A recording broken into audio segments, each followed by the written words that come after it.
మన ప్రభువైన యేసుక్రీస్తు నామంలో ఉపవాస ప్రార్థనకి ఆశతో చేరి వచ్చిన మీ అందరికీ నా హృదయపూర్వక వందనాలు చెల్లిస్తున్నాను. ఒక చిన్న ప్రార్థన చేసుకొని వాక్యంలోని అలాగే ముందుగా అర్హత లేని నాకు ఈ గొప్ప భాగ్యం ఇచ్చిన దేవునికి కృతజ్ఞతాస్తుతులు చెల్లిస్తున్నాను. ఏ యోగ్యత లేని నాకు ఇటువంటి కృపనిచ్చిన ప్రభుకి స్తోత్రాలు. అలాగే వాక్యం పంచుకోమని సంఘంలో అవకాశం ఇచ్చిన దైవజనులకు కూడా నా హృదయపూర్వక వందనాలు చెల్లిస్తున్నాను. ప్రార్థన చేసుకున్నాను. ప్రేమ కలిగిన తండ్రి, కృప కలిగిన యేసయ్య, నీ పరిశుద్ధమైన ఉన్నతమైన నీ పాదాలకు వందనాలయ్యా. కృతజ్ఞతాస్తుతులు స్తోత్రములు చెల్లిస్తున్నాం ప్రభువా. గడిచిన దినములన్నీ నీ పరిశుద్ధమైన రెక్కలలో మమ్మల్ని భద్రపరిచారు. నీ కృపలో మాకు అనుగ్రహింపజేశారయ్యా ప్రభా. ఇంకో పాడిన రీతిగా నీ సన్నిధానంలో ఉండగలిగే కృపను నిజంగా మీరు మాకు ఇచ్చారు నాన్న. అందును బట్టి అనలేని వందనాలు, కృతజ్ఞతాస్తుతులు స్తోత్రములు చెల్లిస్తున్నాం తండ్రి. ఇదిగో నీ చిత్తము చొప్పున మేమందరం ఈ రీతిగా నీ పరిశుద్ధ పాద సన్నిధిలో కూడుకొని ఉన్నాం ప్రభువా. దేవా, ఇదిగో మమ్మల్ని మీరు జ్ఞాపకం చేసుకోండి, మా ఎడల కృప చూపించమని కోరుచున్నాం ప్రభువా. అయ్యా, ఇదిగో నీ వాక్యము కోసం నా ప్రభువా, ఆశతో నా ప్రభువా. అయ్యా, ఇదిగో నేనును ఇదిగో ఎదుట ఉన్న నీ బిడ్డలను అందరం ఎదురు చూస్తూ ఉన్నాం ప్రభువా. తండ్రి, ఇదిగో మీరే మాట్లాడమని నీ సన్నిధానంలో కోరుకుంటున్నాను అయ్యా. నిలుచున్న నా తండ్రి, ఇదిగో నీ బిడ్డ ప్రభువా, అపవిత్రుడు తండ్రి, పనికిరాని వాడయ్యా ప్రభువా. ఇదిగో జ్ఞానం లేని వాడు తండ్రి ప్రభువా. అయ్యా, ఇదిగో నీ ఆధీనంలోనికి తీసుకున్నానా, నీ స్వాధీనంలోనికి తీసుకోమని కోరుచున్నాను ప్రభువా. నువ్వు వాడుకోవటానికి ఆటంకంగా వచ్చిన నా పాపాలన్నీ యేసయ్య పరిశుద్ధ రక్తముతో కడిగి పవిత్రపరచమని కోరుచున్నాను ప్రభువా.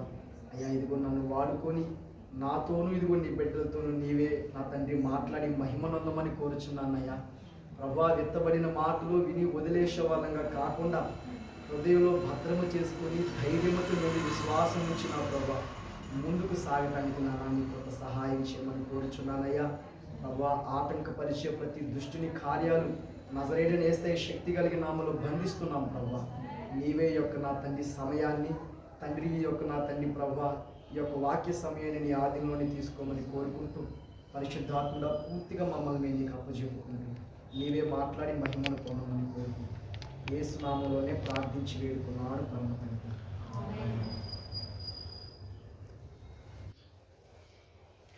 సరే, ముందుగా ఈరోజు మనం ఒక అంశాన్ని చూద్దాం. సహజంగా రక్షణ పొంది దేవుళ్ళలోకి వచ్చిన మనం దేవుడు మన జీవితంలో కొన్ని కార్యాలు జరిగించాలని ఎదురు చూస్తాం. భౌతికంగా అయినా లేకపోతే ఆత్మీయంగా అయినా అవసరం కనుక ప్రతి మనుషుడికి ఇహపర ఆశీర్వాదాలని ఎదురు చూస్తాం. అది అనుగ్రహించేవాడు కూడా దేవుడే మనకి. అయితే లేఖనం మనం ఆధారం చేసుకున్న దాన్ని బట్టి దేవుడితో ప్రతినిత్యం మనం సహవాసం చేసుకునే విధానాన్ని బట్టి ప్రతి మనిషికి దేవుడు ఇవ్వాలనే కోరుకుంటున్నాడు. ఏ మనుషుడు కూడా కింద స్థాయిలో ఉండాలి లేకపోతే వేరే స్థితిలో ఉండాలని దేవుడు ఏ మనుషుని బట్టి కూడా కోరుకోవట్లేదు. కానీ ప్రతి మనుషుడు మంచి స్థాయిలో ఉండాలి, ఆత్మీయంగా ఆశీర్వదించబడాలి, భౌతికంగా కూడా ఆశీర్వాదకరంగా ఉండాలి. అయితే అలాంటి కార్యాలు కొంతమందే పొందుకుంటున్నారు, ఇంకొంతమంది పొందుకోలేకపోతున్నారు. దానికి వివిధ రకమైన కారణాలు ఉండవచ్చు, దానికి పలు విధమైన కారణాలు ఉండవచ్చు. అయితే ఎలా ఉంటే మనం దేవుని కార్యాలు పొందుకోగలుగుతాం? దేవుడు మన నుండి ఆశించిన ఆత్మీయతే కానీ దేవుడు మనకి ఇవ్వవలసిన భౌతికమైన కార్యాలే కానీ ఎలా ఉంటే మనం దేవుని యొద్ద నుండి పొందుకుంటాం అనేది కొన్ని మాటలు చూద్దాం. పరిశుద్ధ గ్రంథంలో అంటే సంఖ్యాకాండం 14వ వచనం. సంఖ్యాకాండము 14వ అధ్యాయం 8వ వచనాన్ని ఒకసారి చదివితే, యెహోవా మన యందు ఆనందించిన యెడల ఆ దేశంలో మనలను చేర్చి దాన్ని మనకిచ్చును. చాలు ఏందంట? యెహోవా మన యందు ఆనందించిన ఎడల మనకు ఆ దేశాన్ని అనుగ్రహిస్తానంటున్నాడు. ఇప్పుడు ప్రస్తుతానికి ఈ సన్నివేశం మీకు తెలిసింది. ఇజ్రాయెల్ ఉంటారు, వీళ్ళకి ఒక విపత్తు వచ్చింది అనమాట. ఒక బాగా సమస్య వచ్చింది. ఇప్పుడు ఎవరు చేయాలి? దేవుడే ఆ సమస్య నుంచి తప్పించాలి, దేవుడే ఆ సమస్య నుండి కాపాడబడాలి.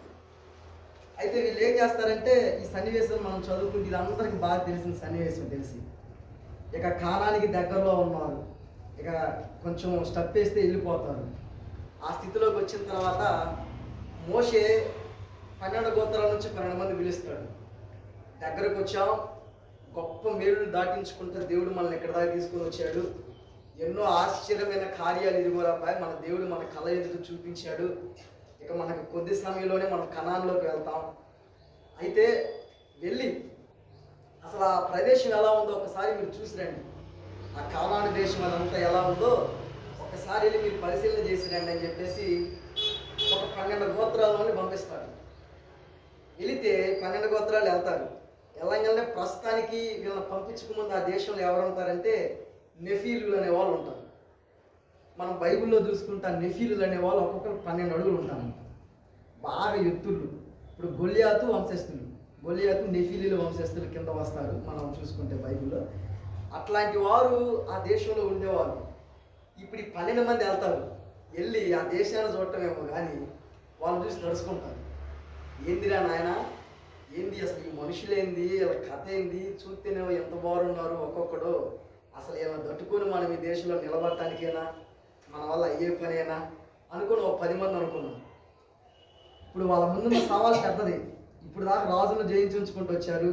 వాళ్ళందరూ వారితో సమానమైన వాళ్ళు, వాళ్ళ హైట్ గల వాళ్ళు, వాళ్ళ బలం కావాలి, ఏదో జరగని ఒకవేళ జరిగింది. కానీ ఇప్పుడు సమస్య వాళ్ళకి బాగా ఎక్కువగా పడుతుంది, పెద్ద సమస్యలాగా ఉంది. ఒక్కొక్కడు చూస్తేనేమో 12 అడుగులు పైన ఉన్నాడు, మంచి బలవంతుల్లాగా ఉన్నాడు, ఎట్రా బాబు ఇలా జయించిందనే స్థితిలో వీళ్ళు ఉన్నారు. పరిస్థితి చాలా పెద్దది. అయితే 10 మంది వస్తారు. మోషే దగ్గరికి వస్తే ఏంది పోయేది, మన వాళ్ళు ఆడేద్దయ్యా పోవటం, అసలు వల్లయ్యే పని కాదు, ఏం కాదయ్యా, వాళ్ళు ఒక్కొక్కరు మామూలుగా లేరు, అక్కడ భలే ఉంటూ రాయబడింది, ఆ ద్రాక్షగా ఇద్దరు పట్టుకొని పోతూ ఉంటారంట అంతమంది. అంత సారవంతమైన ప్రదేశం, చాలా ఎత్తులు ఉన్నారయ్యా, వాళ్ళు మామూలు పొడుగులు. ఇప్పుడు దాకా మనం చూసిన మనుషులు వేరు, ఇప్పుడు మనం చూసే మనుషులు వేరయ్యా అని చెప్పేసి అవిశ్వాసపు మాటతో మోషే దగ్గరికి వచ్చి పలుకుతారు. సమస్య పెద్దగా ఉంది, మన వల్ల కాదని అవిశ్వాసంతో అంటారు. ఇంకొక ఇద్దరు అంటారు, లేదు లేదు, ఇప్పుడు దాకా మనం జయించింది మన బలంతో కాదు, ఎర్ర సముద్రాన్ని మనం మన బలంతో దాటలేదు, ఇరుకోగూళ్ళు మన బలంతో కోల్చలేదు, 31 మంది రాజులు, ఒక ఎదురొచ్చిన రాజుల్ని మన బలంతో ఏం జయించావా, మనం బలహీనులని, చేతగానో ఎవరు మనకు యుద్ధం ఏడుంది, 430 సంవత్సరాలు మనం బానిసలో ఉన్న యుద్ధం మనకు నేర్పిన వాడేవాడు, యెహోవాయే కదా ఈ 40 సంవత్సరాలు మనకి యుద్ధం నేర్పించింది. అయితే దేవుడు మన యందు సంతోషిస్తే, మన ప్రవర్తనను బట్టి మన యందు ఆనందిస్తే, ఆ పరిస్థితి మన ముందు కనుమరిపోతే అంతవరకు ఏంటి, ఏ విధంగా దేవుడు మన యందు ఆనందిస్తే మనం ఆ కార్యాన్ని జయించగలం, ఎలా మనం ఉంటే దేవుడు మన పట్ల కార్యం చేస్తాడు అనేది ఒకసారి చూసుకుంటే, ఇక్కడ ఏం పని చేసింది. ఇప్పుడు ఇంకొకటి ఏంటంటే, దేవుడు మన యందు సంతోషిస్తే కార్యాలు జరిగిస్తాడు.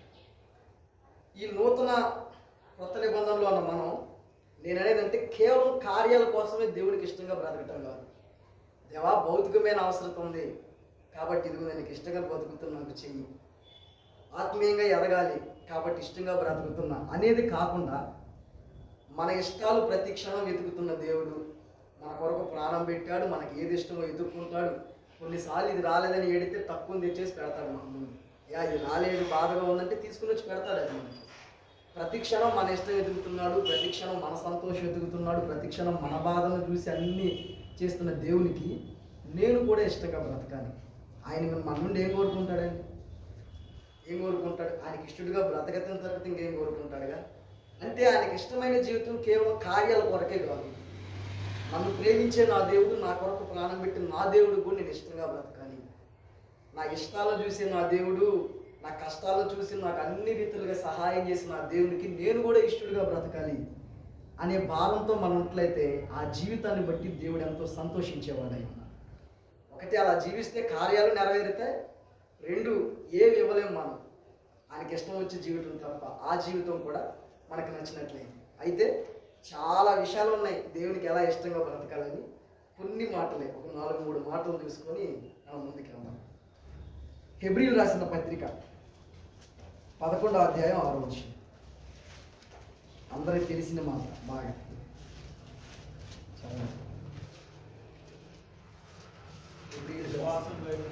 విశ్వాసం లేకుండా దేవునికి అసాధ్యం. చాలా ఏంటంట, విశ్వాసం లేకుండా ఇప్పుడు దేవుడికి బాగా నచ్చే కార్యం ఏంది మరి మనలో? విశ్వాసం. ఈ భూలోకంలో ఒక మనిషి దేవుడికి ఇష్టంగా బ్రతకాలంటేనంట విశ్వాసం.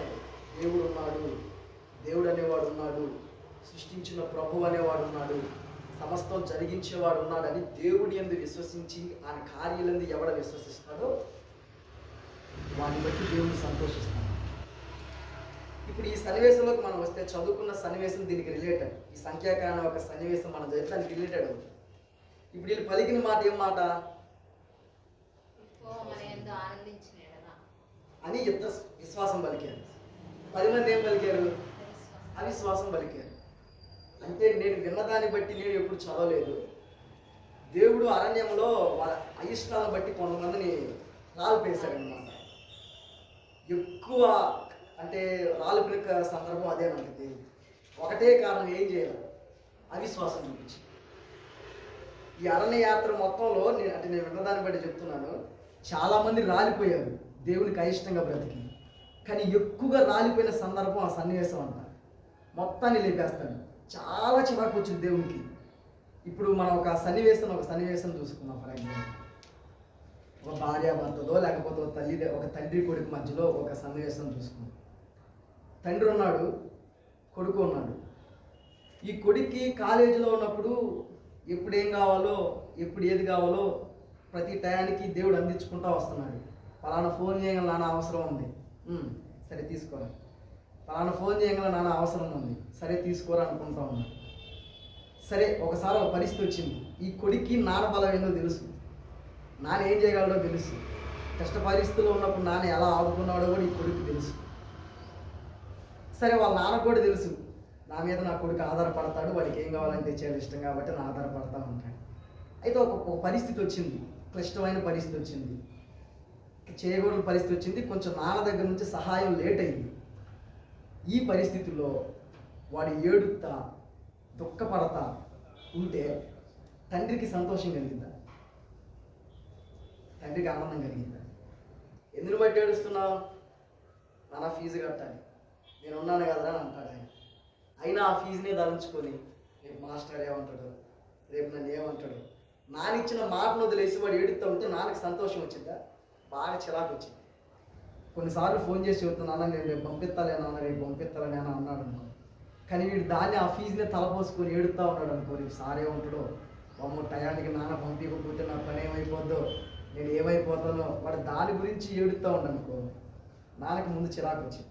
ఎందుకంటే ఆయనకు ఒక థాట్ వచ్చిందండి, ఇప్పుడు దాకా నా బలం మీద వాడు అనుకోని వాడి సొంత శక్తి మీద అనుకోలేదు కదా, ఇప్పుడు దాకా వాడిని నేను పోషిస్తే నాకు వచ్చింది, ఇప్పుడు వాడు నా బలం మీద అనుకోడేంది, నేను పంపించే సహాయం మీద వాడు ఆశ్రయించడేంది, వాడి సొంత జ్ఞానం వాడి సొంత లంపుల మీద ఆధారపడతాడేందని తండ్రికి బాధ ఉంటుంది.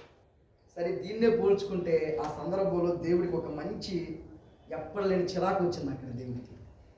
40 years దగ్గరగా ఇక కొద్ది కాలంలోనే ఆ కణాల్లో వీరేం చేశారంటే దేవుని బలం మీద విశ్వాసం ఉంచారు. జరిగిన కార్యాలన్నీ మర్చిపోయారో లేకపోతే దేవుని బలం తక్కువ చేసి చూశారో ఏమో కానీ విశ్వాసం లేక అవిశ్వాసపు మాత్రం బలికి దేవునికి అయిష్టమైన కార్యం జరిగించారు. తద్వారా దానికి జరిగిన నష్టం ఏంది? మొత్తం రాలిపోయారు. ఎవరెవరైతే ఈ 10 మంది పక్షాన్ని వచ్చి నిలిచారో అక్కడ సందర్భం ఉంటుంది. ఒక ఇద్దరు పక్షాన వీళ్ళిద్దరు యెహోషువ కాలేబు పక్షాన ఇద్దరు ఉంటారు. 10 మంది పక్షాన వామ్మో ఏడపోయేది అని చాలామంది జనం వచ్చి ఆ 10 మంది పక్షాన్ని జరుగుతారు. మొత్తం రాలిపోతారు. ఈ ఇద్దరు పక్షాన ఎవరెవరైతే ఉన్నారో వారు మాత్రమే వీళ్ళతో పాటు ఇలా కాలంలో చేరుతారు. కారణం విశ్వాసం. పరిస్థితి పెద్దది కావచ్చు, మన ముందుండే సమస్య స్థితిగతులు మనకి ఎత్తైనవి కావచ్చు, దేవుని కంటే అవి పెద్దవి కాదు, దేవుని బలం కంటే అవి పెద్దవి కాదు, దేవుని శక్తికి ముందు అవి నిలవజాలవు. కొన్నిసార్లు ఎప్పుడు జరిగేలాగా అద్భుతం లేట్ అవ్వచ్చు, కానీ నా దేవుని బలం ఉంది, అవే సరిపోవు అనే విశ్వాస జీవితం దేవునికి ఎంతో ఇష్టకరమైంది. అనే విశ్వాస జీవితం దేవుని ఎంతో సంతోషపెట్టేది. మనం అలా జీవించినప్పుడు మన జీవితంలో దేవుని కార్యాలు మనం పొందగలుగుతాం. మన ఆత్మీయ జీవితంలో కూడా దేవుని ఎదుగుదలను కూడా మనం పొందగలుగుతాం. మనం ఏదైనా పరిస్థితి వచ్చినప్పుడు, బాగా కుమిలిపోయే పరిస్థితి వచ్చినప్పుడు, ఇక సందర్భం వెళ్ళినప్పుడు దేవుని దగ్గరికి వెళ్ళి మోకాలు కూర్చొని, దేవా కఠినమైన పరిస్థితిలో ఉన్నాను, ఏం చేయాలో అర్థం కావట్లా, దారులన్నీ మూసుకొని పోయింది, కానీ అయినా నువ్వు ఉన్నావయ్యా, నాకు మార్గం తెరిచేవాడు ఉన్నావు, నాకు నీ బలం ఏందో తెలుసు, నాకు నీ శక్తి ఏందో తెలుసు, నా ఆత్మీయాతలు నాకు కనపరిచావు ప్రభువా, నేను ఎందుకు విశ్వసిస్తున్నానయ్యా, నాకు కనిపిస్తున్న మార్గాలు మూసుకుపోయి ఉన్నాయి, కానీ ఒక ద్వారం నా ఎదుట తెరిచే ఉన్నావు తండ్రి అని విశ్వసించినప్పుడు దేవుడు ఎంత సంతోషపడతాడు.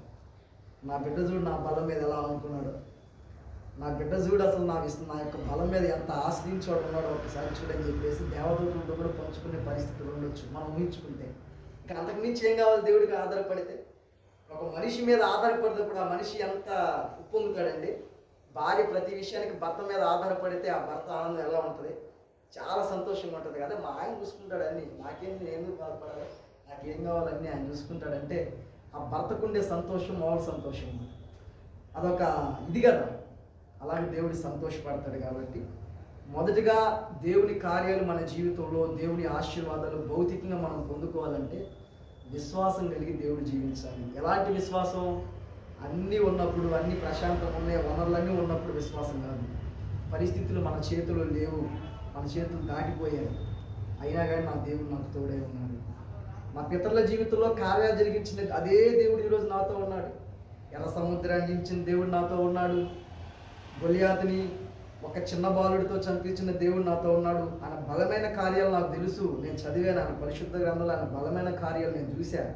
నా జీవితంలో అంతకుముందు పోల్చుకుంటూ వచ్చే చిన్నయే, పెద్ద విశేషమైన కాదని విశ్వసించి నడుచుకుంటే ఆ విశ్వాసాన్ని బట్టి, ఆ జీవితాన్ని బట్టి దేవుడు ఎంతగానో సంతోషించేవాడై ఉన్నాడు. మొదటిగా ఆయన ఇష్టపరిచే కార్యం విశ్వాసం. అన్ని విషయాల్లో కూడా ఆ విశ్వాసంతో ముందుకు సాగితే దేవుడు మన ఎడల సంతోషిస్తాడంట.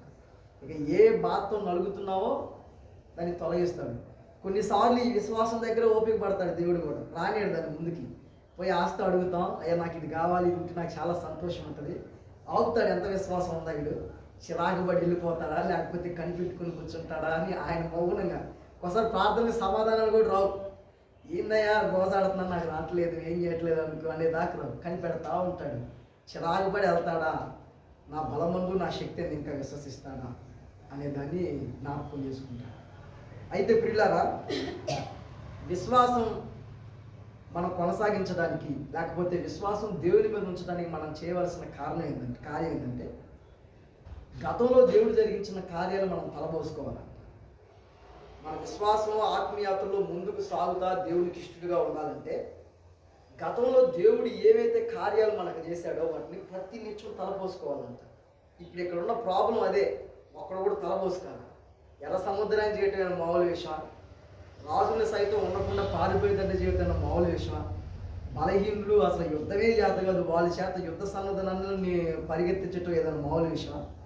ఎందుకు వీళ్ళు అంత విశ్వాసానికి జారిపోయారంటే దేవుని కార్యాలు ఒక పక్షంగా తలపోసుకున్నారు. ఇప్పుడు మన జీవితంలో కూడా ఒకసారి మనం అన్యాయం చేసుకుంటే కూర్చున్న వాళ్ళందరికీ ఒక మంచి సాక్ష్యాలు ఉంటాయి. నాకు తెలిసి అందరికీ ఉంటాయి. రక్షణ పొందకముందు మన బ్రతుకులు చాలా దౌర్భాగ్యమైన స్థితి లాంటి బ్రతుకులు, నెమ్మది లేదు, ప్రశాంతత లేదు, ఏమీ లేదు, పాపంతో దానికి ఉన్న శాపంతో కుట్టిమిట్లాడుతున్నది. అలాంటిది ఆయన ఒకసారి దర్శించి మనకు ప్రేమను చూపించి ఆయన సన్నిధిని, ఆయన ప్రసన్నతని ఏందో మనకు తెలిపాడు. క్లిష్టమైన పరిస్థితులు వచ్చినప్పుడు మనం అలాంటి కార్యాలు తలపోసుకోవాలంట. అదే ఇక జీవితమే సరిలేదు, జీవితం మీద విరక్తి వచ్చింది, ఎందుకు బాబు ఈ జీవితం అనుకున్న స్థితిలో ఆనందకరమైన జీవితాన్ని ఇచ్చిన దేవుడు కదా, మర్చిపోయానేంది, దీన్ని కూడా నా ముందు ఎందుకు ఉంచుతాడు, ఇంకా దీన్ని కూడా నా ముందు తొలగిస్తాడు, దీన్ని కూడా నాకు ఆశీర్వాదకరంగానే మారుస్తాడు, దీన్ని కూడా నాకు ఆనందకరంగానే మారుస్తాడని ఏవైతే మన జీవితంలో ఆయన కార్యాలు చేస్తుంటాడో వాటిని తలబోసుకున్నప్పుడు విశ్వాసంలో మనం మరింత ముందుకు సాగే అవకాశం మనకు ఉంటుంది. కాబట్టి దేవుని యందు ఆనందించడానికి మొట్టమొదటిది ఏంటి? విశ్వాసం. మన ఎందుకు సంతోషపడాలంటే మనం ఎలా బ్రతికితే సంతోషిస్తాడు? విశ్వాసం మనలో ఉండాలి. రెండవదిగా చూసుకుందాం, రెండో మాట యాకోబు రాసిన పత్రిక 1వ అధ్యాయం 27వ వచనం. పక్కనే ఉంటుంది. యాకోబు రాసిన పత్రిక 1వ అధ్యాయం 27వ వచనం. తండ్రి అయిన దేవుని ఎదుట పవిత్రమును నిష్కలంకమునైన భక్తి ఏదనగా దిక్కులేని పిల్లలను విధవరాండ్రును వారి ఇబ్బందిలో పరామర్శించుటయు ఇహలోక మాలిన్యము తనకు అంటకుండా తను తాను కాపాడుకుంటే. చాలండి, ఇక్కడ 2 విషయాలు ఉన్నాయి. దేవుడు అంటాడు స్వయంగా, ఒక సింపుల్ షార్ట్ కట్లో తెలిసినట్టు మాట, మీ బ్రతుకులేంది నేను ఎప్పుడు సంతోషపడతాను, మీ బ్రతుకులేంది ఎప్పుడు ఆనందపడతానంటే, ఒకటి విశ్వాసం, రెండోది లోకమాలిన్యం అంటకుండా రక్షించబడిన తర్వాత, దేవుని పరిశుద్ధ రక్తం చేత ఒక మనిషి కడగబడిన తర్వాత, దేవుడే నాకు ఆధారం, దేవుడే నాకు ఆశ్రయం, పరిశుద్ధ దేవుడే నాకు దేవుడిని ఒక మనిషి అనుకున్న తర్వాత, ఇక పవిత్రతతో పోరాడే వ్యక్తి, నేను పరిశుద్ధుడు కొడుకుని, నేను పరిశుద్ధుడైన దేవుని కుమారుణ్ణి, కాబట్టి ఇక్కడ నేను కూడా పరిశుద్ధంగానే ఉండాలి, పాపం అంటకుండా నన్ను నేను జాగ్రత్త చేసుకోవాలి అని ఏ వ్యక్తి అయితే ఆ హృదయాన్ని కలిగి, ఆ ఆలోచన కలిగి ముందుకు నడుస్తాడో, వాడిని బట్టి దేవుడు సంతోషపడే వ్యక్తిగా ఉన్నాడు. గతంలో మనం చాలా పాపాలు చేసి ఉంటాం, గతంలో మనం చాలా దోషాలు చేసి ఉంటాం. అవన్నీ మరలా మనకు ఒక్కొక్కటి టైంలో గుర్తొస్తూ ఉంటాయి. మళ్ళీ ఒక్కొక్కటి దుష్టుడు ఏం చేస్తాడంటే వాటిని మనకు జ్ఞాపకం తీసుకున్న ఇలా చేసావుగా కొన్నిసార్లు ఆ కోరికలు కూడా మనలో మొలకెత్తుతూ ఉంటాయి. అయితే దేవుడు అంటున్నాడు, ఆ ఆలోచనల వైపు నువ్వు నడవక, నా వాక్యాన్ని హృదయంలో దాచుకొని పరిశుద్ధంగా నేను జీవించాలి, నా దేవుని ఎదుట నా పరిశుద్ధతను కాపాడుకోవాలి, ఆయన నన్ను చూసినప్పుడు నేను పరిశుద్ధుడుగాను పవిత్రుడుగాను ఉండాలి అని ఎవరు హృదయ ఆలోచన కలిగి సాగుతారో వాళ్ళని బట్టి దేవుడు అమితంగా ఆనందించేవాడై ఉన్నాడంట, సంతోషించేవాడై ఉన్నాడంట. మనకు తెలుసు మన దేవుడు ఏ ప్రదేశాల్లో ఉండేవాడు, పరిశుద్ధమైన ప్రదేశంలో ఉండేవాడు. అపవిత్రతనైనా దాన్ని అసలు చూడలేని దేవుడు అన్నమాట. మనం అపవిత్రత కార్యంలోకి వెళ్తే మనల్ని చూసి తట్టుకునేవాడు కాదైనా, పరిశుద్ధత వైపే మనం సాగటానికి చేయాలి. అయితే ఎలా మరి లోకంలో ఉన్న మామూలు లోకం కాదు, ఇక ప్రజెంట్ సిచ్యువేషన్ అయితే ఇంకా మామూలు సిచ్యువేషన్ కూడా కాదు. నోవాహు దినములో ఎలా ఉంటున్నాం, అంత్య దినములో అలా ఉండిన దినంలో మరి మనం ఉన్నాం. మరి ఎలా ప్రభా పరిశుద్ధతను కాపుకుని ఎదుటి మేము ఎలా జీవించాలి, మేము ఎలా బ్రతకాలంటే దానికి మనకు తెలిపాడు. ఒక దైవజనుడు అంటాడు, వాక్యం అంట పరిశుద్ధంగా ఏది పరిశుద్ధమో చూపటం నేర్పించిందంట, ప్రార్థన అంతా పరిశుద్ధంగా ఉండటానికి శక్తినిచ్చిందంట. అర్థమైనా? వాక్యమేమో అసలు పరిశుద్ధత ఏంది అపవిత్రత అనేది తెలియపరిచిద్దంట, ప్రార్థనేమో పరిశుద్ధత అనేది మనం చేయటానికి మనకు సహాయం చేసి దోహదపడిందంట. అంటే ఎవడు ప్రతినిత్యము దేవుని యొక్క గ్రంథాన్ని ఆయన వాక్యాన్ని చదువుకుంటూ ఆయన లేఖనాలను పరిశోధించుకుంటూ వెళ్తాడో దేవుడు ఆటోమేటిక్గా ఏది పరిశుద్ధత ఏది అపవిత్రత అనేది ఈజీగా మనకు తెలియజేస్తాడు.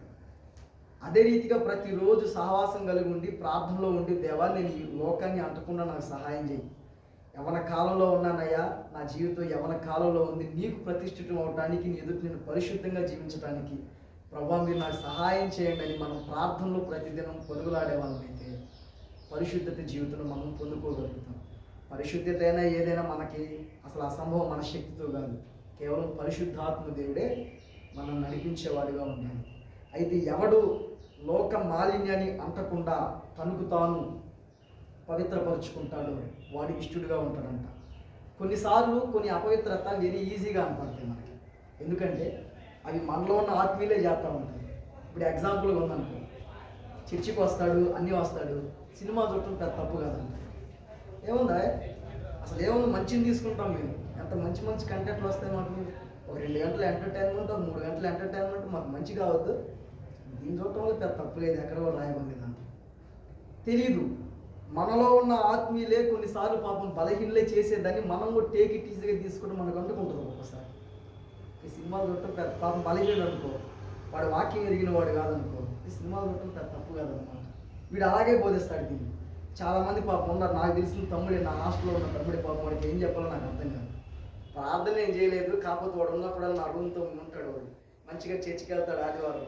అన్న పెద్ద తప్పేం కాదనుకున్నా సినిమా, విషయం కాదు సినిమాలో వాడు 2:30 గంటలు ఏమి ఎక్కువ ఉంచుతాడు? అరగంట మంచి ఉంటుంది, గంటన్నర 2 గంటలు మంచి ఉంచితే ఆ సినిమా ఫ్లాప్. ఈ రోజులో 2 గంటలుగానే ఒక మంచి కంటెంట్ పెట్టాడంటే ఆ సినిమా ఈరోజు ఫ్లాపే. గంటన్నర పెడతాడు కానీ ఉంచుతాడు. అంటే ఏం చేయాలి? లోకమాలిన్యం కొన్నిసార్లు ఏం చేస్తుందంటే, మన దగ్గర ఉన్న ఆత్మీయులు కొందరు బలహీనలే ఉంటారు. కొన్నిసార్లు మనం ఏం చేస్తామంటే వాళ్ళ చూసి ఓకే ఇట్లా చేయటం పెద్ద తప్పు కాదనుకుంటాం, ఇలా చేయటం పెద్ద విశేషమే కాదనుకుంటుంది. కొన్నిసార్లు తెలియకుండా మనకు అంటుకునే అవకాశం ఉంది. ఆ విషయంలో మనం జాగ్రత్తగా ఉండాలి. అయితే ప్రతినిత్యము దేవుడితో ఎవడు సహవాసం చేస్తాడో, ప్రతినిత్యం ఎవడు వాక్యంతో సహవాసం చేస్తాడో, ప్రార్థనలో గడుపుతాడో వాడు ఈజీగా దాన్ని గ్రహించగలడు. కాస్త దేవుడితో సహవాసం కోల్పోయినప్పుడు వాడు కొంచెం బలహీనం అయ్యే అవకాశాలు ఎక్కువగా ఉంటాయి. కనుక మనం గ్రహించుకోవాలి. లోకం మాలిన్యం అంటే మనం ఓన్లీ లోకంలో పోతేనే అంటదు. బలహీనలైన మన సహోదరులు కూడా మన ఎదుట కనపడతా ఉంటారు, వాళ్ళు కూడా మనం జ్ఞాపకం చేసుకుంటూ ఉండాలి. ఇంకా మరి ముఖ్యంగా అయితే ఈ రోజుల్లో బాగా జరిగేది నేను చెప్పకూడదు, ఎందుకంటే అందరం బలహీనలు కాబట్టి. లవ్ మ్యారేజ్ల విషయంలో బాగా బలహీనలు. ఒక ఆత్మీయుడు వాడు వచ్చి ఒక మంచి లవ్ మ్యారేజ్ చేసుకుని స్థిరపడ్డాడు అనుకో, ఇంకొక ఆత్మీయుడు ఏమనుకుంటాడు తెలుసా? మంచిగా స్థిరపడ్డాడు రా మన ముందులోడు, లవ్ మ్యారేజ్ చేసుకొని మనం చేయటం పెద్ద తప్పు లేదని పందాలోకి వెళ్తాడు. దాన్ని కొట్టుకునే బదులు మనం ఒక వాక్యాన్ని కొట్టుకోవాలి కదా. ఏమని? దేవునికి ఇష్టం లేదు ఒక స్త్రీని మోమ చూపు చూడటం కూడా తప్పు అన్నాడు. ఇప్పుడు ఇంకా ఎవరైతేనేమి ఇంకో అమ్మాయి అయితే తప్పు కాదు. వాడేదో కోరుకొని ఉంటాడు, దాన్ని క్షమాపణ చెప్పాడో కోరుకుంటాడో వాడి జీవితంలో పశ్చాత్తాపం జరుగుతూ ఉంటుంది. వాడి తర్వాత దానికి వచ్చే పరివాసన ఎదుర్కొంటాడు, అది మనకు తెలియదు. మన ముందు ఏమపడిద్ది అంటే, సంఘంలో ఎంత లవ్ మ్యారేజ్ చేసుకున్నాడు, మంచిగానే ఉన్నాడు, మంచి ఆత్మీయులోనే ఉన్నాడు, చక్కగా ఉన్నాడు, పెద్ద తప్పు లేదనుకుంటాం మాట అట్టయితే అనే పందాల్లో కొన్నిసార్లు వెళ్ళే అవకాశం మనకు ఉంటుంది. సహజంగా యవనస్తులు కన్నాక ఆ కోరికలు అవన్నీ పుడతా ఉంటాయి. కానీ ఆ సమయంలో మన వాక్యాన్ని జ్ఞాపకం చేసుకునే వాళ్ళు అంటే, అన్నంటే చేశాడు అయిపోయింది, కానీ దేవుడు దాన్ని మెచ్చడు కదా.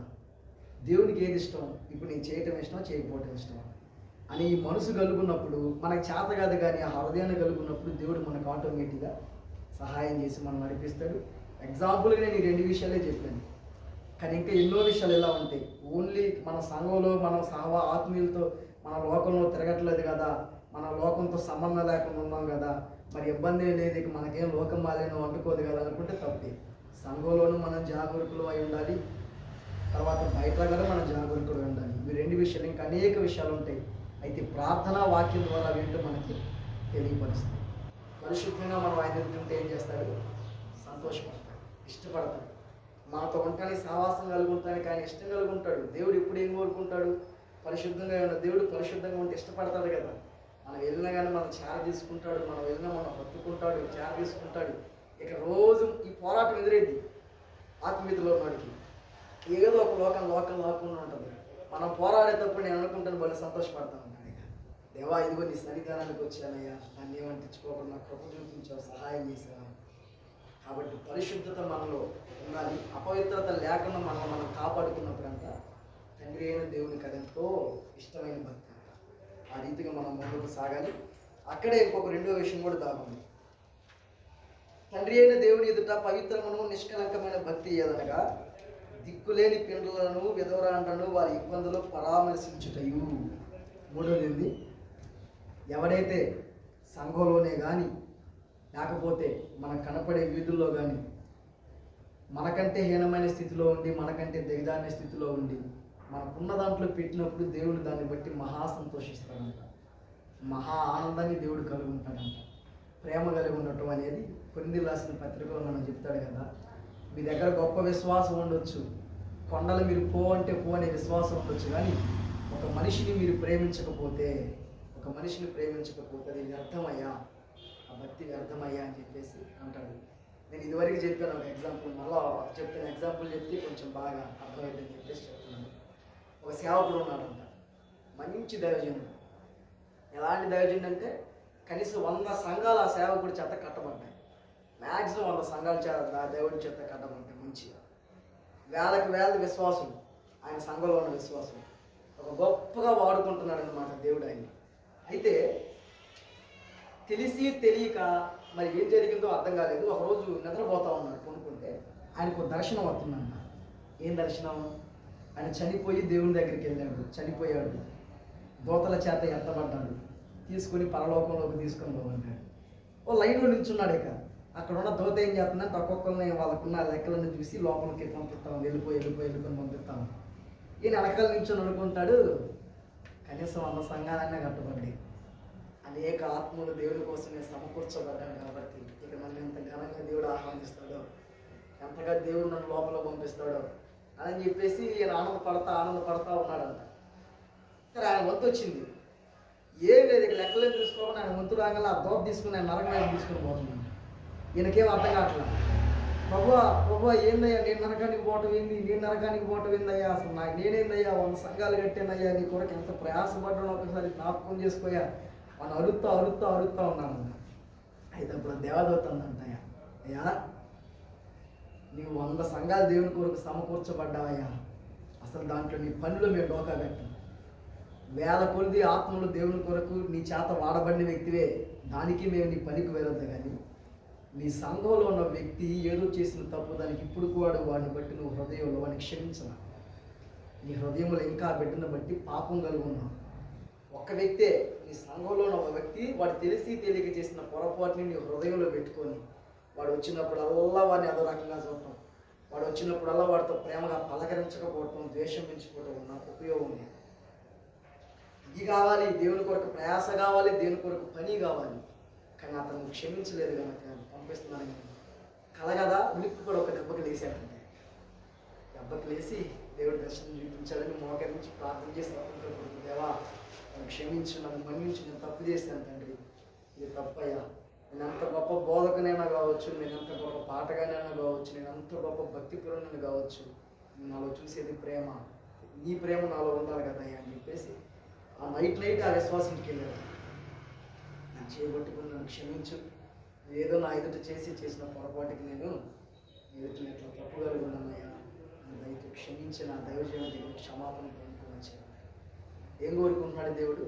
ఇది ఒకటి, మన మనుషులను ప్రేమించడం. ఇంకో ప్రేమ ఏంటంటే, మనకంటే ఇప్పుడు మనకు దేవుడు గొప్ప స్థితిని ఇచ్చాడు. ఆకలి అయింది, నా కడుపు చాలా విపరీతంగా ఉందని రోజు నాకు తెలిసి మనం గుర్తులేదేమో అనుకుంటాను. ఆకలితో ఒక రోజున అల్లాంటి రోజు మనకి కనపడింది. కాకపోతే లేకే కానీ కొన్నిసార్లు అద్భుతంగా దేవుడు పోషించాడు. కానీ మన ఎదుటి కనపడి ఎవరైతే దిక్కులేని ఉంటారో, మనకంటే పాపం వాళ్ళకి అందలేని స్థితిలో ఉంటారో, మనకు ఉన్న దాంట్లో వెళ్ళి వారికి పెట్టినప్పుడు దేవుడిని సంతోషిస్తాడు. ఇంకా ఇక్కడ లేఖనంలో క్లారిటీగా రాయబడింది, దిక్కులేని పిల్లలు, తల్లిదండ్రులు లేని పిల్లలు, ఏ ఆదరణ లేని పిల్లలు మనం గమనించి దేవుడికి మనం ఉన్న దాంట్లో పోయి వాళ్ళని ఆదరిస్తే దేవుడికి అది ఎంతో ఇష్టకరమైన భక్తి, చాలా సంతోషపెట్టే భక్తి. నేను ఒక ఆయన చెప్తే విన్నాను, నాకు అది చాలా బాగా అనిపించింది. ఆ రోజు మెసేజ్ ఉన్నప్పుడు నాకు చాలా నచ్చింది. దేవుడు అంట కొన్నిసార్లు అడుక్కునే వాళ్ళు పాపం ఉంటారు. ఇప్పుడంటే చాలా విపరీతంగా తయారై ఎవరు జెన్యూనో ఎవరు కరెక్ట్ కాదని మనకు అవపడలేదు. కానీ ఆయన చెప్పిన ఆ దేవుడి మనసును అర్థం చేసుకుని చెప్పిన మాట చెప్పాడు. బాగా విపరీతమైన ఆకలి కలిగి ఉండి లేకపోతే వస్త్రాలు లేని స్థితిలో ఉన్నప్పుడు ఎవడైతే ఆ స్థితిలో ఉన్నాడో దేవుడు వాడు వెనకాలే ఉండి ఆయన బిడ్డలు పరీక్షించుకుంటాడంట. ఇప్పుడు ఈ దేవుడి దగ్గర పంపించండి. చూడంగానే కనికరపడే వ్యక్తి వాడు, అరే పాపం అడుక్కునేవాడు వచ్చాడే, వీడికి కొంచెం భోజనం పెడతాం, వీడికి పలానా లేని వచ్చి వీడికి భోజనం పెడతాం, చూడంగానే కనికరపడే వ్యక్తి ఉన్నాడా అని ఆత్మీయతలు ఎదుర్కొంటాడంట. ఆయన వాడు ఉంటాడు, వాడు ఎక్కడే ఉంటాడు, వాడికి దేవుడికి తెలియదు, కానీ సృష్టించిన ఆయనగా వాడి పక్కనే ఉంటాడంట. వాడేమో ఆకలి తలమట్టెత్తా ఉంటాడు, అడుక్కుంటే ఒకరు కూడా భిక్షమేడు. కానీ దేవుడు వాడి పక్కన నుండి ఆత్మీయులు ఎత్తుక్కుంటాడంట. ఎవరి దగ్గరికి పంపిస్తే వీడు ఆకలి దిగి, ఎవడు వీడిని చూసి కనికర పడతాడు, ఎవడు వీడిని చూసి జాలి పడతాడు, ఎవడా అని ఎత్తుక్కొని ఆ మనసున్నోడి దగ్గరికి పంపిస్తాడంట దేవుడు. వాడికి వెనకాలే ఉంటాడంట. కొన్నిసార్లు మనం చూస్తాం దాటిపోతాం, అయ్యా ఆకలి అవుతుందయ్యా, ఇది నిప్పి అయ్యా అంటే మన పనులు అని చెప్పేసి వెళ్ళిపోతాం. కానీ దేవుడు అనుకుంటాడంట, వీడి దగ్గరికి పంపిస్తే వీడి ఆకలి తీస్తాడు, వీడి దగ్గరికి నేను పంపించాలని చెప్పేసి పంపించి నీకున్న దాంట్లోనే ఆయన తీసి పెట్టినప్పుడు ఆయన చెప్పిన సందర్భం అసలు ఆశీర్వాదం అందులోనే దాగున్నాను. వాడి కడుపు నిండగలే దేవుడు పెట్టిన నిన్ను ఆశీర్వదించుకోవాలి. కాబట్టి దిక్కులేని వాళ్ళు, మనకంటే లేని స్థితిలో ఉన్న, మనం పెట్టే స్థితిలో ఉండి మన దగ్గర రూపాయిని పెట్టే స్థితి మన దగ్గర ఉన్నప్పుడు ఆ ఇచ్చే మనసును, ఆ ప్రేమ గల మనసును బట్టి దేవుడు ఎంతో సంతోషపడేవాడు. మొదటిగా దేని విషయం సంతోషం? విశ్వాసం. రెండవది పరిశుద్ధంగా, లోకమాన్యంలో అంటకుండా ప్రభు నేను నీ బిడ్డనయ్యా, నీ రక్తంతో కడగబడిన వాడినయ్యా అని లోకమాన్యం అంటకుండా మనం ఆయనకి ప్రయాసపడేవాళ్ళం. అసలు తప్పే చేయవా అంటే కాదు, మనుషులం కాదు, కానీ ప్రయాస ఉండాలి. తప్పు చేసినప్పుడు జారిపడ్డాం, మనవంతు మనకు అమ్మో ఏది నేను ఈ స్థితిలో ఉన్నాను ఇందులో బాబు, ఈ దేవుడికి ఇష్టం లేదు, మన హృదయంలో ప్రయాస కలగాలి. అలా ప్రయాసపడి దేవుని కొరకు పరిశుద్ధంగా జీవించడానికి మనం తపన పడేవాడంటే దేవునికి ఇష్టం. రెండవది దిక్కులేని వారు, ఈ స్థితిలో లేని వారు ఉంటే వారికి సహాయం చేసినప్పుడు దేవుడు ఇష్టపడే వ్యక్తి ఏమన్నారు. మూడవదిగా చూసుకుంటాం కీర్తనలు 51.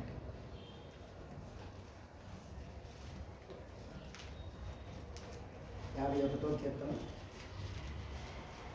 అలా అందరికీ చాలా సుపరితమైన కీర్తన. బలిని కోరువాడు కాదు, నీవు బలిని కోరువాడు కాదు, కోరిన ఎడల నేను అర్పించును. దహన బలి నీకు ఇష్టమైనది కాదు. విరిగిన మనస్సే దేవునికి ఇష్టమైన బలులు. దేవా విరిగి నలిగిన హృదయమును నువ్వు అలక్ష్యం చేయు. ఏంటంటే అక్కడ ఏ మనసు ఇష్టం అంటే దేవునికి? విరిగి నలిగిన హృదయం, దేన మనస్సు, దేన హృదయం, విరిగిపోయిన మనసు. ఆ మనసును ఎవడు ధరించుకుంటాడో వాడు దేవునికి ఇష్టమైన వాడు. మనం ఆత్మీయతలో ఎదిగే కొన్ని మనకు తెలియదు. కొన్నిసార్లు నా జీవితంలో కూడా చాలాసార్లు వచ్చింది. కొన్నిసార్లు కూడా మనకు తెలియకుండానే మన హృదయంలో గర్వం వచ్చేసి అది మనం పరిశీలన చేసుకోవాలి. ఎప్పటికెప్పుడు పరిశీలన చేసుకోవాలి. మనకి తెలియకుండా కనీసం ఒరే నాయన మనం గర్వంలో కూడా ఉన్నామంటే కొన్నిసార్లు మనకు అర్థం కాదు. ఈ మాట మనం అహంకారంతో అన్నారా బాబా అని కూడా కొన్నిసార్లు మనకు అర్థం కాదు. అలాగే మనకు వచ్చేసి సంఘంలోనైనా, ఇంట్లోనైనా, లేకపోతే మనం ఉన్న సమాజంలో దీన హృదయం కలిగి ఎవరైతే నడుచుకుంటాడో, ప్రభువా నాదేం లేదయ్యా, నేను ఉన్నానంటే అది నీ కృపే, నా బలం ఏమి లేదయ్యా, ఏదైనా ఉందంటే అది నీ కృపే ప్రభువా, ఇదిగో నేను నీకు దాసునని దేవుని ఎదుట తాను తగ్గించుకొని తన బలము, తన శక్తి మీద, తన తలాంతుల మీద ఆధారపడకుండా ఎవడు నిలుస్తాడో, అటువంటి దీన మనసు ఎవడు కలిగి ఉంటాడో వాడు దేవునికి ఇష్టం. నేను ఇందాక ఒక మాట చెప్పాను, దేవుడు చేసిన కార్యాలు మనం తలపోసుకున్నప్పుడు మన విశ్వాసంలో పెంపొందే అవకాశం ఉంటుంది. దేవుని బలం మనం తెలుస్తుంది, అలాంటి చోట ఇక్కడ జరిగింది, ఇప్పుడు నన్ను ఎందుకు విడిపించడం వస్తుంది. అలాగే ఈ దీన మనసు అనేది మనలోని తొలగిపోకుండా మనలో ఉండాలంటే మనం ఒక కార్యం చేయాలి. అని పరిశుద్ధ గ్రంథంలో మన భక్తులు కూడా చేశారు. ఒక ఆయన కనపడతాను, ఏంటంటే మనం ఏ స్థితిలో ఉంచామో ఆ స్థితిని మర్చిపోము. పొర్రపాటున మనం ఉన్న స్థితిని మర్చిపోయావా, మనం వచ్చిన పరిస్థితిని మర్చిపోయాక మనలోకి ఏలుబడి చేసేది గర్వమే. ఎందుకంటే దేవుడు గొప్ప దేవుడు కాబట్టి ఎక్కడో ఉండాల్సింది ఇట్లాంటి చోట్ల వచ్చి నిలబెడతా ఉంటాడు. కొన్నిసార్లు ఏదైనా మంచిది వచ్చినా, కొన్నిసార్లు ఏదైనా కరెక్ట్గా వచ్చినా స్థితిని మర్చిపోయాం అనుకో, మనం ఎట్ట చెప్పాను చూడు, మనం ఎట్ట వాడేమో చూడు, మరి మనం ఎట్ట చేస్తే మనం లేకపోతే సంఘంలో ఏం లేదు, మరి మందరం మొత్తం ఉంది అని తెలియని గర్వం మనకి వచ్చింది. మనం సమూయేలు గ్రంథం, దినవృత్తాంతాలు ఇవన్నీ చదువుతున్నప్పుడు దేవుడే 2-3 టైమ్స్ దావీదు గుర్తు చేస్తాడు. దావీదు ఎక్కడి నుండి వచ్చావో గుర్తు చేసుకో, గొర్రెల దొడ్లో ఉండి తెచ్చాను నేను, గొర్రెల దొడ్లో ఉండి తెస్తే నేను రాజుగా ఎక్కించా, నీకు ఇది రాలేదు, నీ స్థితిని మర్చిపోవద్దు, నీ పరిస్థితిని మర్చిపోవద్దని స్వయాన దేవుడే గుర్తు చేస్తాడు. ప్రార్థనలో ఉన్నప్పుడు నేను ఇదిగో గొర్రెల దొడ్లో ఉంచి తెచ్చుకున్నాను, ఇప్పుడు నేను ఇజ్రాయేలుకు రాజుని, నేను ఇజ్రాయేలుకు వాడిని గర్వ హృదయంతో మెలుసుకోవద్దయ్యా, నా ముందు దీనుడు వైండు, దాసుడు వైండు, నా వాక్కు కోసం కనిపెట్టు, నా జ్ఞానం కోసం కనిపెట్టు, నా మీద ఆధారపడని పలు విధాలుగా దేవుడు గుర్తు చేస్తూ ఉంటాడు. మనం ఏదైతే స్థితిలో ఉన్నామో ఆ స్థితిని మనం ఎప్పుడు కూడా వచ్చి ఫస్ట్ ఆత్మీయతలు రక్షణ పొందిన ప్రతి ఒక్కడికి అనుభవం పుష్కలంగా ఉంటుంది. రక్షణ పొందిన తొలి దినాల్లో ఇక మనకు ఉంది ఆ అనుభవం, కూడా పుష్కలం అనుభవం. ప్రభువా నీచమైన పాపంలో ఉన్నానయ్యా, నేను అస్సలు అర్హుని కాదయ్యా, ఈ పరిశుద్ధుల ముందు నిల్చోటానికి, ఈ పరిశుద్ధుల ముందుట నేను దగ్గర ఏ యోగ్యత లేదయ్యా, నా బ్రతికిదయ్యా, నేను ఎంత పాపంలో నడిచానయ్యా, ఇది నీ కృపేనయ్యా అని ఆధారపడతావా? దినాలు పెరిగే కొద్ది, ఆత్మీయతలు ఎదిగే కొద్ది అనుభవాన్ని మనం మర్చిపోతూ ఉంటాం. ఇదే మనకి చాలా మైనస్ అవుతూ ఉంటుంది. మనం చేసిన పాపాన్ని గుర్తు చేసుకుని దాని మీద కుమిలిపోవటానికి కాదు. అసలు ఇలాంటి వ్యక్తి నేను, నా బ్రతికి ఇలాంటిది, నా పాప స్థితి ఇలాంటిది అబ్బా, దేవుడు కూడా నన్ను ముట్టుకోవడానికి నేను అర్హులు కాదు. ఒకప్పుడు నేను లోపల ఉన్నప్పుడు దయదలించాలి, కృప చూపించాలి. ఇప్పుడు నేను దేన్ని బట్టి గర్వించాలి, దేవుని బట్టి అతిశయించాలి, నా కార్యాన్ని బట్టా లేకపోతే దేవుని బట్టా, దేవుడు ఇచ్చిన కృపే కదా అని ప్రతిసారి ఈ విరిగి నలిగిన మనసు అనుభవంలో ఎవరుంటాడో మరి దేవుని ఇష్టడైన మనిషి. అయితే ఒక సందర్భాన్ని గుర్తు చేస్తాను నేను. ఒకటి బైబిల్లోంచి చూసుకుందాం దీనమైన మనసుని. రెండవది నేను విన్న ఒక విన్న మాట అనమాట, ఎలా మనకి విరిగి నలిగిన మనసు వస్తుంది, మర్చిపోయినప్పుడు ఏ స్థితిలో వస్తుంది అని చెప్పి చూస్తాను. ఒక మంచి రిచ్ పర్సన్, బాగా రిచ్, మంచి పెద్ద కారు రిచ్ పర్సన్, ఒకరోజు ఆయన కొడుకు రోడ్డు మీద పోతా ఉన్నాను. మంచి రిచ్ పర్సన్ అనమాట. రోడ్డు మీద వెళ్తా ఉంటే ట్రాఫిక్ పడింది కదా, ఆ ట్రాఫిక్ దగ్గర కారు ఆగింది. ట్రాఫిక్ దగ్గర కాడితే జనరల్గా సిటీస్లో అడుక్కునే పాపం ఎక్కువ ఎక్కడ ఉంటారు ట్రాఫిక్ దగ్గర, సిగ్నల్ దగ్గర అయ్యా అని పాపం కారు దగ్గరికి వచ్చి అడుగుతా సిగ్నల్ మరి టైం ఎక్కువ తీసుకుందని కొడుకు కారు తీసి బయటకు దిగాడు. వాళ్ళకు ఉన్న స్థితి అట్లా ఇంకా వంతులు అంటే కోటు గీటు అంతా వేసి నీట్గా ఉంటారు కదా, సంథింగ్ ఏదో ఫోన్ మాట్లాడుతూ ఉన్నాడంట ఈ కొడుకు. కారు దిగి అది రోడ్డు సైడ్ కాబట్టి అంతలోకి పాపం ఒక పొట్టోడు అడుక్కునేవాడు. అందరు అడుక్కుంటూ వచ్చి ఏం దగ్గర కూడా వచ్చారంట, అయ్యా ఏదన్నా ధర్మం చేయ్యా నాకు ఇది అయ్యా అని అనుకుంటూ వచ్చాడు. వీడు మాట్లాడుతా చిరాకు వచ్చి కాలుతుంది అన్నాడంట. పాపం వాడు ఎగిరిల్లు అలా పడ్డాడంటే ఒక మూల వెళ్ళిపోన్నాడు. ఈ సన్నివేశం అంతా లోపల నాన్న పోతా ఉన్నాడు. నాన్న కారులో ఉన్నాడు, కొడుకు దిగాడు బయటికి. ఆ ఫోన్ మాట్లాడుతా సంథింగ్ ఏదో వాడు వచ్చి అట్లా అడుగుతునేసరికి ఆ చిరాకు వచ్చి వాడిని కాలుతో సంథింగ్ వాడు వెళ్ళి పక్కన పడ్డాడు. ఆ బొట్టులు వేసి అన్ని తుడుచుకొని అన్నీ తీసుకొని పాపం వాడి దారివాడు పోతా ఉన్నాడు. ఈ తండ్రి హృదయం కదిలినప్పుడు లోపల ఉన్న తండ్రి హృదయం కదిలి సరే అని ఇంకా ఆ రోజు నైట్ ఇంటికి వెళ్ళి ఇక స్విమ్మింగ్ లేదా స్నానం చేస్తా ఉంటుంటే వాళ్ళ నాన్న వచ్చి, నాన్న ఈరోజు నేను ఇక్కడ డిన్నర్ చేస్తాను. ఓకే నాన్న, అలాగే అన్నాడంటే ఈరోజు నేను నీకు మంచి గిఫ్ట్ ఇవ్వాలనుకుంటున్నాను, నేను నీకు చక్కని గిఫ్ట్ ఇద్దాం అనుకుంటున్నాను అంటే మురిసిపోతున్నాడు. మా డాడీ రేంజ్ అంటే ఏంది, నాకు ఇచ్చిన గిఫ్ట్ ఏంది, అద్భుతమైన గిఫ్ట్ నా డాడీ నా చేతిలో పెడతాడు అని సంతోషపడతా ఉన్నాడంట ఆయన. సరే అయిపోయింది, డిన్నర్ ముందు కూర్చునే ముందు నేను నీకు ఇస్తాను అని చెప్పేసి అని లోపలికి వెళ్ళి ఆయన స్టోర్ రూమ్లోకి వెళ్ళి ఒక బాక్స్లో నుంచి చిన్న బాక్స్ తీసుకొచ్చి అక్కడ ముందు పెట్టాడు. ఇదేరా నేను ఇచ్చే నీ గిఫ్ట్ అని చెప్పేసి అన్నాను. ఏదో పెద్దగా ఎక్స్ప్లెయిన్ చేశాడు, నాకేం గిఫ్ట్ తీసుకొని వచ్చాడని చెప్పేసి అన్నాను. అసలు ఆ బాక్స్ ఓపెన్ చేస్తే కొన్ని ఫొటోస్ ఉంటాయి. ఏం ఫొటోస్ అంటే అయ్యి ఒక చిన్న పిల్లోడు దెబ్బలేంటి బడి డ్రెస్ ఏం లేకుండా చిప్పుడు గొడ్లో పెట్టుకున్న ఫొటోస్ అందులో ఉన్నాయి. అసలు ఆ ఫొటోస్ని చూసి వీడు చిరాకు పడుతున్నాడు. ఏంటి డాడీ అసలు ఇదేమి గిఫ్ట్ ఏంటి డాడీ, ఇందులో ఉన్న వ్యక్తి అసలు ఎలా ఉన్నాడు ఏంటి డాడీ అని చెప్పేసి అనుకుంటా ఉన్నాడు. ఆ ఫోటో తెస్తుంటే ఇంకో ఫోటో అసలు బట్టలు లేకుండా, ఇంకో ఫోటోని ఏమో ఎక్కడో ఒక అడుక్కున్నట్లు ఇలా ఫొటోస్ తీసి మిక్స్ అయి ఉన్నాయి. ఏంటి డాడీ అసలు ఈ ఫొటోస్ నాకు ఇచ్చేవేంది, నీ దగ్గర నుంచి నేను ఎంత గిఫ్ట్ ఆలోచిస్తాయి అని అంటే అప్పుడు వాళ్ళ నాన్న బాధపడతాను. ఇందాక సిగ్నల్ దగ్గర నువ్వు చేసింది నా గుండె తరుక్కుపోయిందయ్యా, ఆ పిల్లోడికి వస్తే నువ్వు కనీసం లేదు, ఆ ఫోటోలో ఉన్న వ్యక్తి ఎవడో కాదు నువ్వు నాకు అమ్మ పుట్టినోడి కాదు. అలాంటి స్థితిలో 20 సంవత్సరాల క్రితం నువ్వు మేము ట్రాఫిక్ దగ్గరకు వచ్చి నువ్వు అడుక్కుంటుంటే మేము తీసుకొని మా ఇద్దరికి పిల్లలు లేవని వీడిని మనం పెంచుకున్నామంటే తీసుకొని పెంచుకున్న వ్యక్తి. ఈ ఫొటోస్ అసలు నేను నీకు చూపించకూడదని అనుకున్నా, అవసరతే రాదనుకున్నా. కానీ ఈరోజు నువ్వు నీ స్థితిని మర్చిపోయి ఏం చేసావు తెలుసా, గర్వంతో ప్రారంభించావు. నువ్వు ఏ స్థితిలో నుండి వచ్చావో, ఏ పరిస్థితుల్లో నుండి వచ్చావో, నీ స్థితిగతులు మర్చిపోయి ఈరోజు నువ్వు గర్వంతో ప్రవర్తించావు.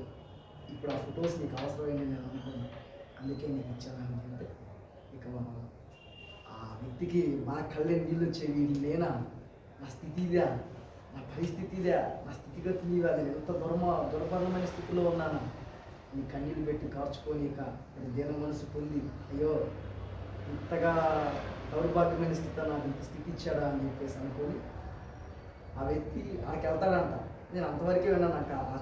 ఎక్కడైతే ఆ బిడ్డను కొట్టాడు ఆ బిడ్డ దగ్గరికి వెళ్తాడు, వాడు ఉన్నాలే లేదా అంట. సరే దాన్ని అంత పక్కన పెడితే మన స్థితులు కూడా అయ్యాయి కదా ఈరోజు.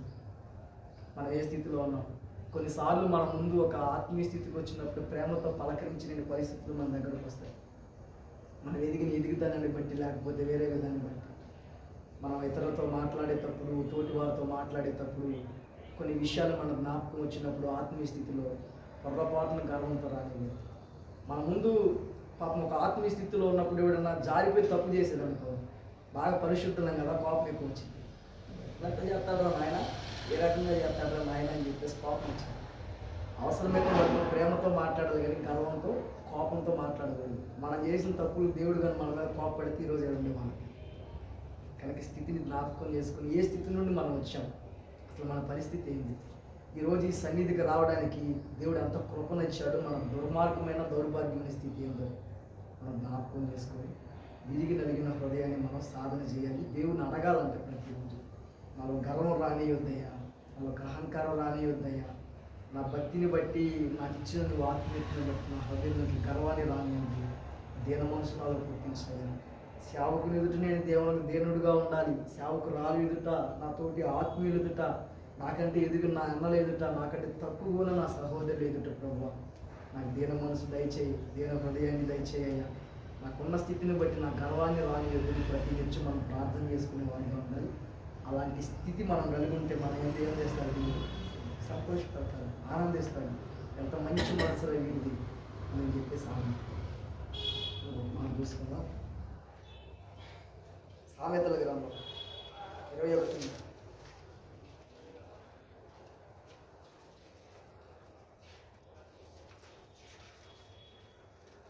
సామెతల గ్రంథం 21వ అధ్యాయం 3వ వచనం.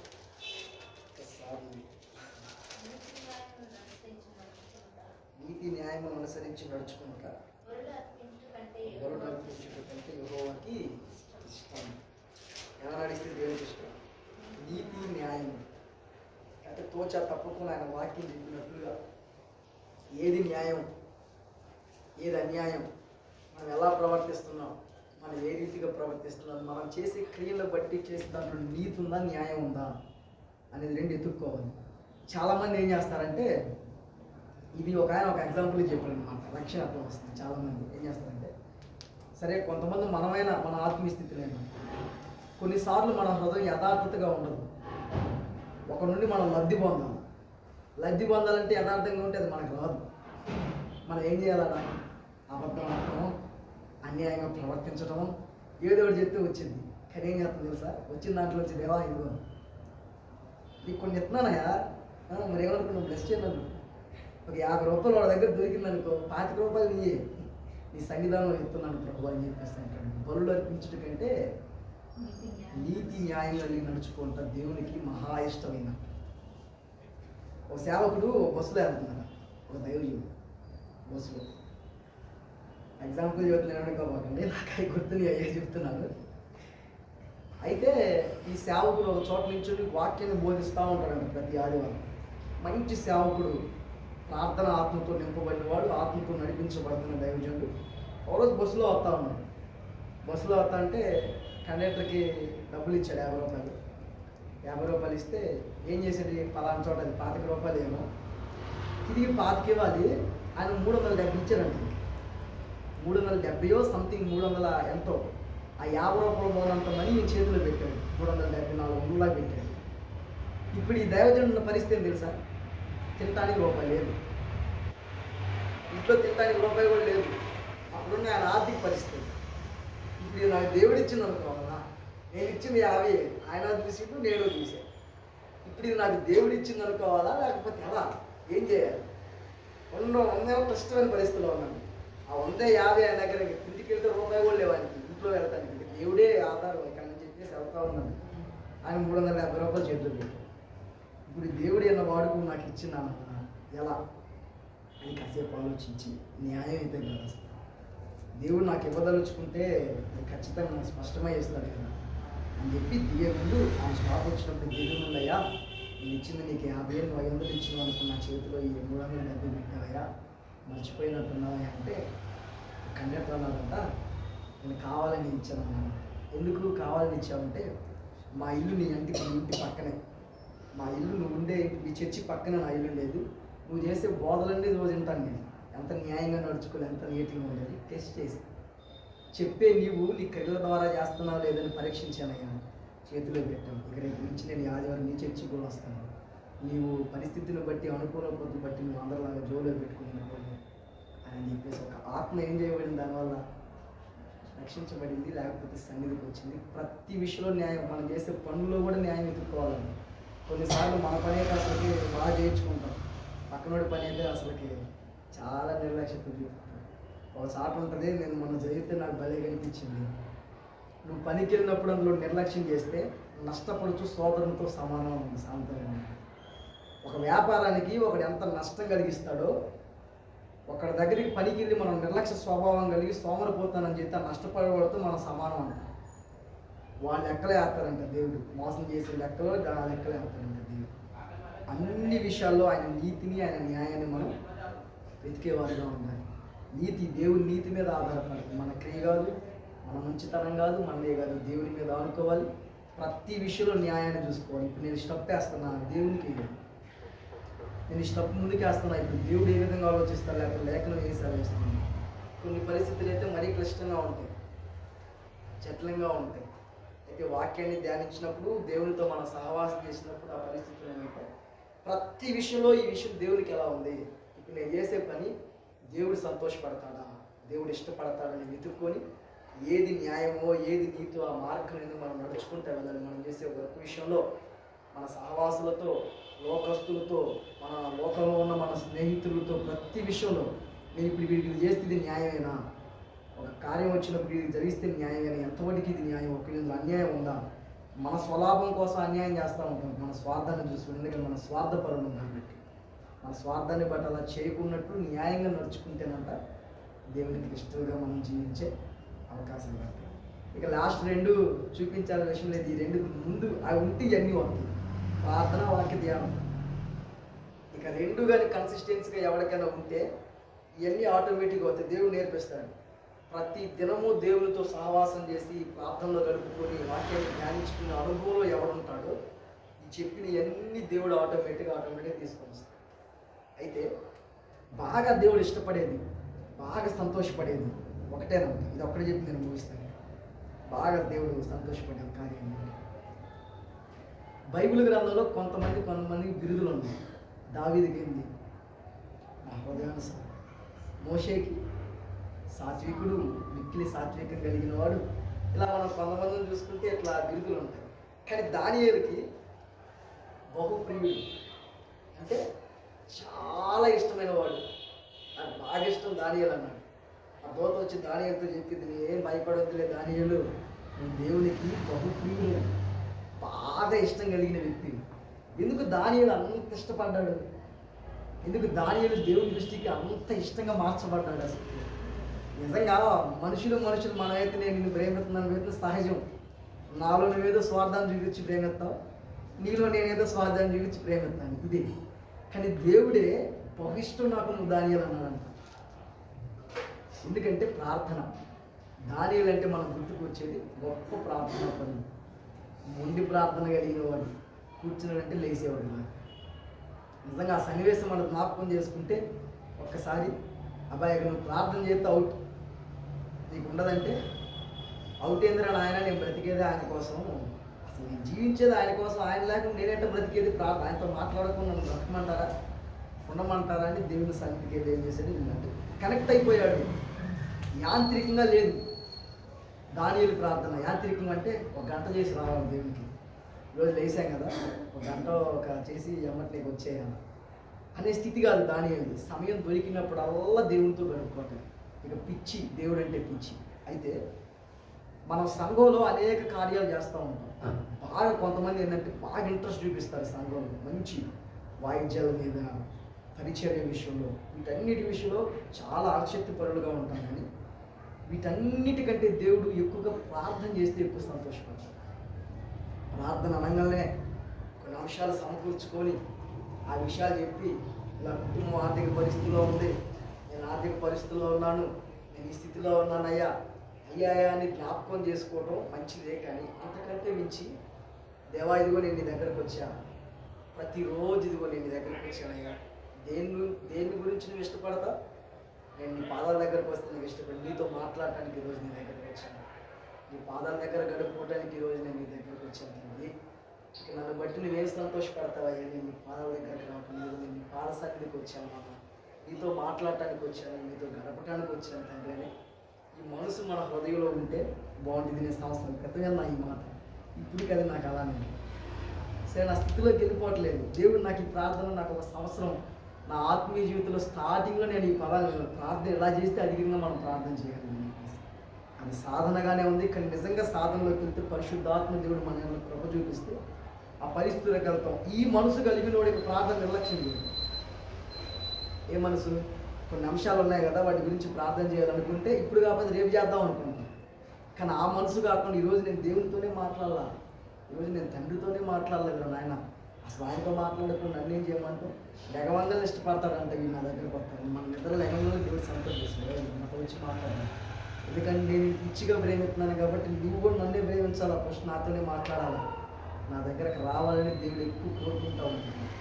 ప్రార్థనని ఏదో చేయాలి, అంశాలు ఎత్తుపట్టాలి, వివిధ రకాలుగా ఉన్నాయి కదా ప్రార్థనలు, విజ్ఞాపనలు ఉన్నాయి, యోచనలు ఉన్నాయి, ఇవన్నీ ఉన్నాయి. కానీ అన్నీ చేయాలి, కానీ ఎక్కువగా తండ్రితో నేను గడపాలి, దేవునితో నేను గడపాలి, ఆయనతోనే నేను మాట్లాడుకోవాలి అని ఆ సాధన ప్రతి జీవితంలోకి వెళ్తే మనం ఎక్కువ ప్రార్థన నిర్లక్ష్యం చేయడానికి ఇష్టపడాలి. దేవునితో ఈరోజు నేను మాట్లాడలేదు, దేవునితో ఈరోజు కొంచెం మాట్లాడుకోలేదని నీకున్న సమయాన్ని బట్టే దేవునితో కొద్దిసేపు మనస్ఫూర్తిగా మాట్లాడు. దేవుడు సంతోషపడేటట్టు ఉన్నాడు. బాగా ఆయనకి ఇష్టమైంది ప్రార్థన, వాక్య ధ్యానం. ఈ రెండు కరెక్ట్గా ఉండి పరిశుద్ధాత్మ సహాయంతో, పరిశుద్ధాత్మ దేవునితో మన సహవాసం కలిగి ఉంటే ఈ మిగిలిన కార్యాలన్నీ మనకు వస్తాయి. ఇంకా చాలా ఉన్నాయి. టూకి ఏదో నాకు గుర్తుకొచ్చిన ఒక రెఫరెన్స్ని పెట్టి దాసాను.